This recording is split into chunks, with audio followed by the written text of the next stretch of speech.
Air Force One touched down in Asheville, North Carolina, carrying more than just the President of the United States. It carried a message of hope and a promise of support to a community reeling from the devastating impact of Hurricane Helene.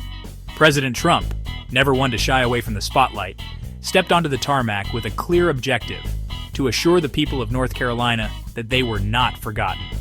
This visit, however, was about more than just surveying the damage. It was about sending a clear message, one that would reverberate through the halls of Congress and across the nation.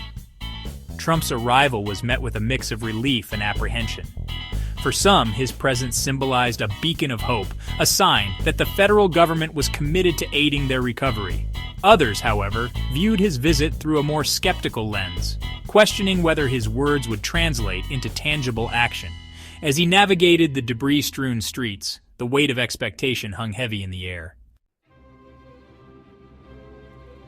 Standing amidst the wreckage of what was once a thriving community, President Trump addressed a crowd of weary but resilient North Carolinians.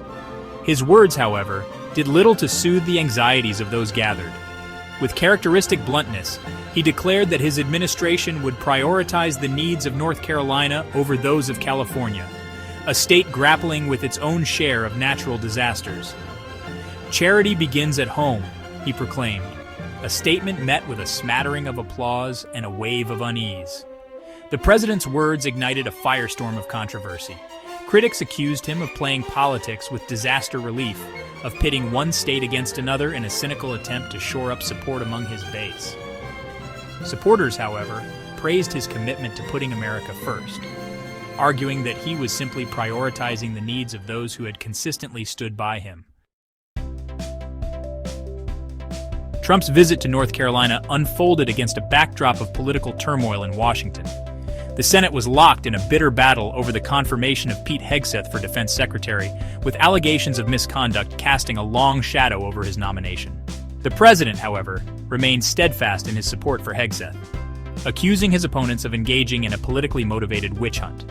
Adding to the chaos was a proposed amendment to the Constitution that would allow Trump to run for a third term, a move that further inflamed partisan tensions.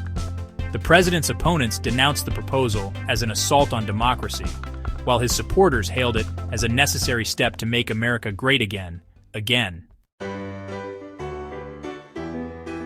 As Air Force One departed from North Carolina, questions lingered about the true impact of the president's visit. Would his promises of aid translate into tangible results for the communities devastated by Hurricane Helene? Or would his words prove to be nothing more than empty gestures, designed to score political points rather than provide meaningful assistance?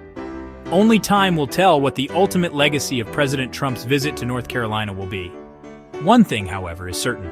His words and actions have once again exposed the deep divisions that continue to plague American society.